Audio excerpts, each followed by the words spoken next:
Dear Patriots, before the news starts, please subscribe to our patriotic channel by clicking the subscribe button. Give us a thumbs up to this video. Don't forget to leave your opinion below in the comments section. Share the news on Facebook and Twitter so you friends see it. Thank you. The nightmarish thing the New York Times allegedly just printed is treason and Trump should take them down. This needs to get out. It appeared on Reddit this morning and we at Liberty Writers are looking into the veracity of it. It is very treasonous if true. Take a look at this advertisement below. The funny thing is that this ad is so off the cuff. It's way stupid. What are these people resisting? Are they resisting the millions of jobs that Trump has brought in? It's a 17-year high. Are they resisting the stock market being at an all-time high? Are they resisting ISIS being defeated? Are they resisting 3% GDP growth? Are they resisting Obamacare falling apart? None of this sounds like a nightmare. It's the American dream. The resistant is being bankrolled by the Refuse Fascism organization. Refuse Fascism got $50,000 from a group backed by George Soros, according to the Daily Caller. The New York Times is a nightmare. These calls to remove Trump pants at all costs is nothing short of treason. It should be treated as such. Share this if you are praying for our president.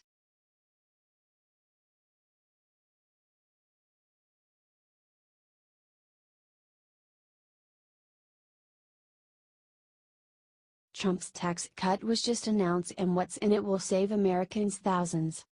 The Republican tax reform plan has just been announced and it's sure to make just about everyone happy, except for congressional Democrats. The plan, obtained by the New York Times, includes tax cuts for the middle class and corporations. In other words, it's a win-win. If passed, companies will finally be able to conduct business in a competitive tax market and will be free to invest more heavily in the American economy. That, of course, will benefit the middle class who work for such companies, in addition to the tax cuts they'll see on their personal paychecks.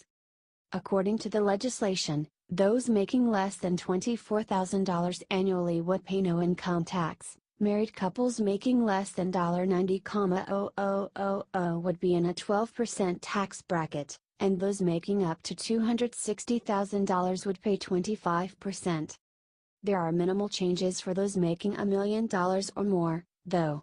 Those under 7 figures will be taxed at 36% and those over would pay a rate of 39.6%. The bill also eliminates the alternative minimum tax. In other words, the GOP tax plan is saving those who need it most. The middle class will finally get a reprieve from taxation and our corporations will finally be paying a fair rate that won't have them fleeing to other countries. Trump is making taxes great again. Comment thanks, Trump. And share if you want these lower taxes now. There's still a long way to go in Congress. We need to make sure every Republican is on board or this plan won't pass.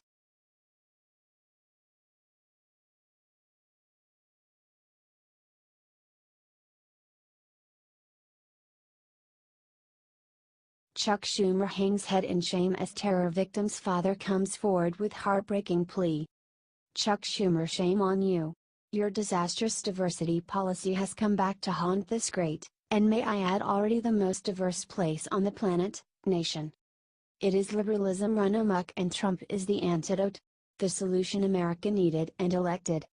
For one main reason, to stop the madness. To fix the mess the establishment has made of this great country. With things like diversity visas when we are by far the most diverse, welcoming country in the history of the world. To say nothing of the most generous. James Drake's son, Darren Drake, 32, was one of the 8 victims of the horrific attack. He went on Fox News and made a heartbreaking plea for common sense to prevail and for us to back Trump's bidding plan. He called Darren the perfect son and told how he was pursuing his second master's degree and was on the local school board. How he was respected and liked by all because he was such a good kid. He told Fox News. These people, they come to the country and they hurt us. I just think that vetting should be a lot more difficult to allow these people who come into the country, especially a single man. You get these radicals, and my son is the victim. Correct. It is madness. And Chuck Schumer better not try to obstruct Trump's common sense solutions. Share if you agree with this brave father.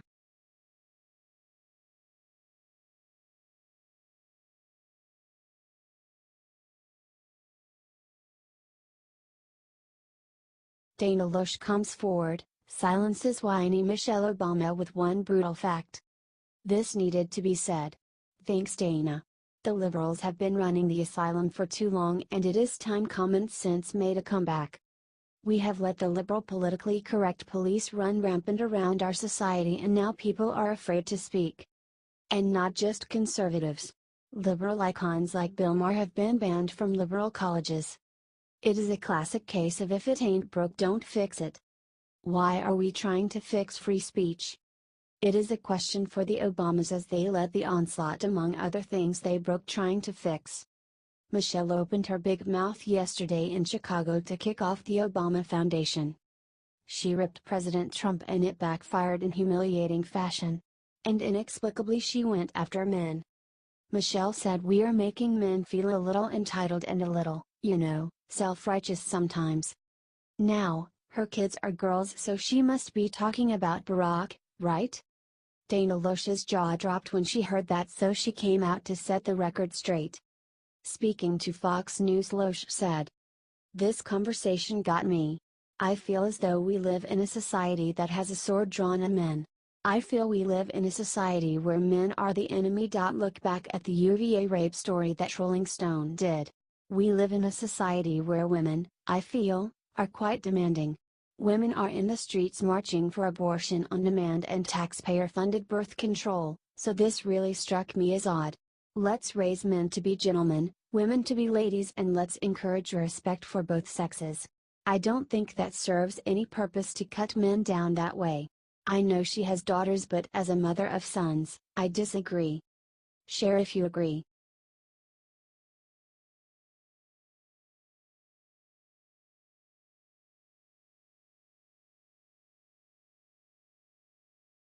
Trump's right. New details emerge about NYC terrorist's wife and they are horrifying. Trump's right again and the media owes him an apology. Trump went on record and spoke the truth, a year or so ago, saying the families know about these radicals. They have to know, how could they not? Keep in mind when these clowns turn into radical Islamic terrorists they don't do it in a vacuum. They treat their women so poorly, they never let them leave the house, so they are there and must know. It is common sense.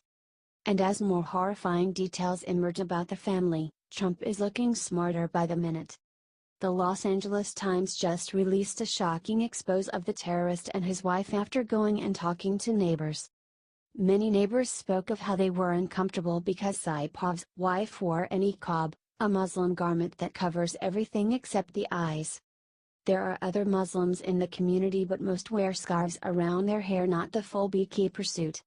It was unusual around here. You could only see the eyes, said Dolores Stanton Vargas, a neighbor.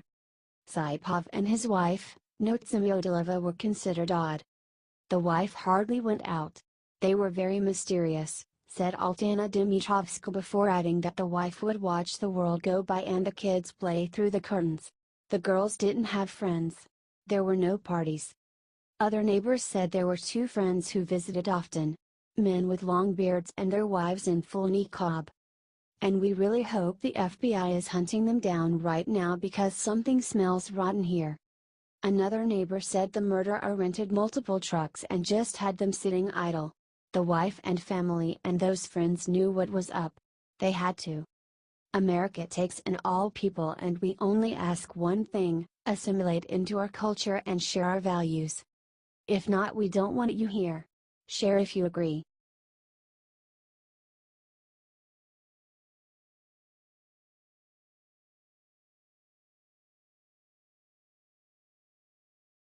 Trump comes forward, sends Gloria Allard scurrying back under rock she crawled from to sue him. In case you missed it, Gloria Allard is mounting a nasty sneak attack against President Trump. She is a publicity hound of the worst kind and usually ends up with egg on her face. Sometimes the huge public outcry she gets for airing her allegations to a hapless media gets her a huge settlement check from someone who doesn't want their names dragged through the sewer. But she met her match with Donald Trump.